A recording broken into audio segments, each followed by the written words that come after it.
పెళ్ళైనా పండగైనా వేడుక ఏదైనా పట్టుచీరల ప్రత్యేక వేదిక వారాహి సిల్క్స్. అహ్మదాబాద్లో జరిగిన విమాన ప్రమాదం ఎన్నో కుటుంబాలను చిదిమేసింది.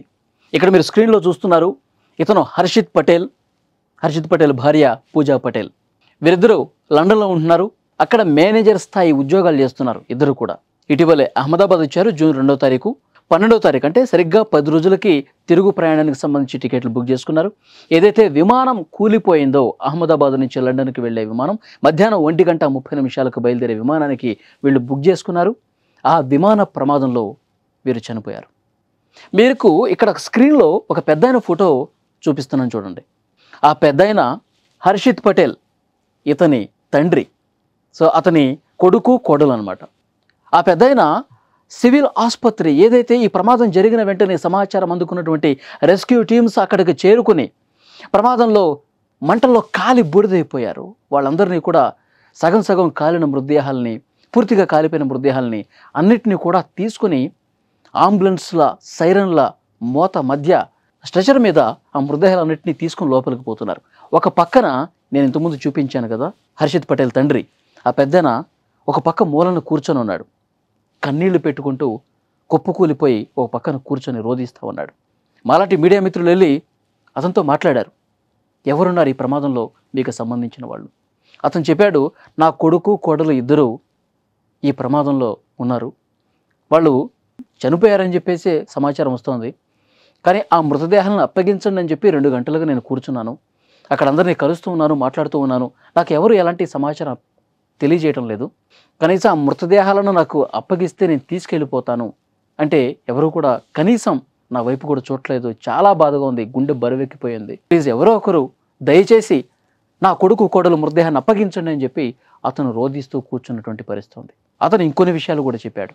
కొడుకు హర్షిత్ పటేల్, కోడలు పూజా పటేల్, వీళ్ళిద్దరూ తండ్రికి సర్ప్రైజ్ ఇవ్వటం కోసం హర్షిత్ పటేల్ చెప్పా పెట్టకుండా లండన్ నుంచి నేరుగా అహ్మదాబాద్లో వాళ్ళ ఇంటికి వచ్చాడు.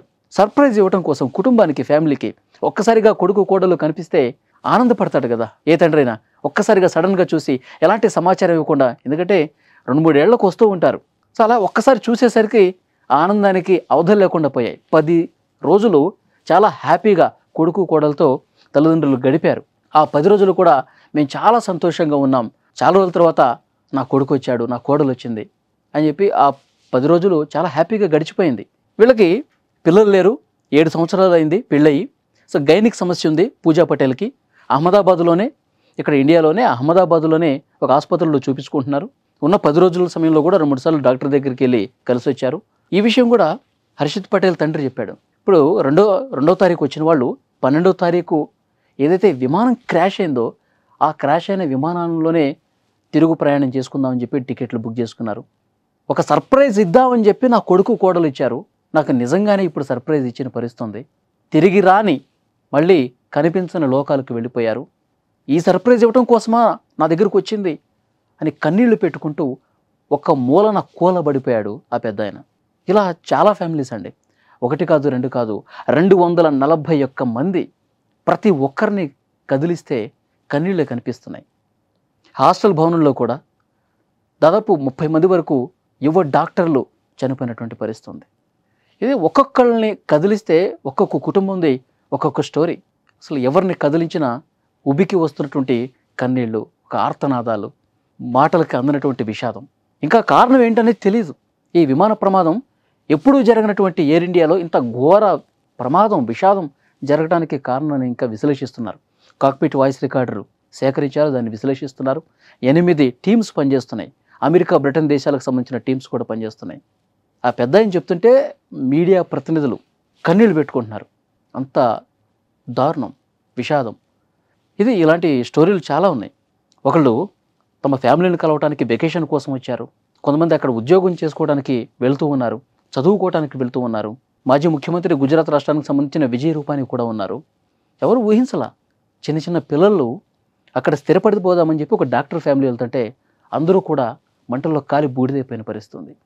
మృతదేహాలు కూడా కుటుంబాలకు అప్పగించలేని సిచ్యువేషన్ ఉంది. అంత పెద్ద విషాదం జరిగింది. ఇప్పుడు నేను చెప్పినట్టు హర్షిత్ పటేల్, పూజా పటేల్ ఈ మృతదేహాలు ఇంకా తండ్రికి అప్పగించలేదు, లేవు. DNA టెస్ట్ ఇచ్చాడు. ఎప్పుడు ఏ ఏ పిలుపు వస్తుందో డాక్టర్స్ నుంచి. కనీసం మృతదేహాలకు సంబంధించి పూర్తిగా కాలిపోయినాయండి. మాంసపు ముద్దలే ఆయన కళ్ళ ముందు స్ట్రెచర్ మీద తీసుకెళ్తా ఉన్నారు. గుర్తుపట్టలేదు. ఒకరిది చేయి కనిపిస్తుంది, ఒక కాలు కనిపిస్తుంది, ఒకటి తలభాగం కనిపిస్తుంది. ఇలాంటి దారుణమైనటువంటి పరిస్థితి అతని కళ్ళ ముందు స్ట్రెచర్ల మీద పోతుంటే నా కొడుకే ఎట్లా ఉన్నాడో, నా కోడలు ఏ విధంగా ఉందో తలుచుకుంటూ రోధిస్తూ ఒక మూలన కూర్చొని చూస్తూ ఉన్నాడు. కాబట్టి ఇలాంటివి మళ్ళీ మళ్ళీ జరగకుండా ఉండేందుకు ప్రభుత్వాలు సరైనటువంటి చర్యలు తీసుకోవాలి. ఎప్పటికప్పుడు తనిఖీలు చేసి ఇలాంటి ప్రమాదాలను నివారించాల్సిన అవసరం ఉంది.